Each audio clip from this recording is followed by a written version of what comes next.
Loading paper in HP LaserJet or LaserJet Pro printers.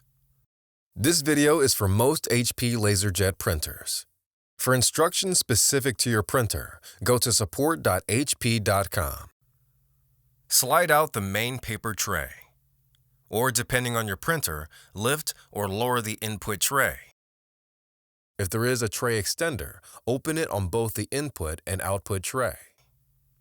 Slide out the paper width and paper length guides as far as possible. Load a stack of plain paper into the input tray without exceeding the maximum fill line, and then slide the stack forward until it stops.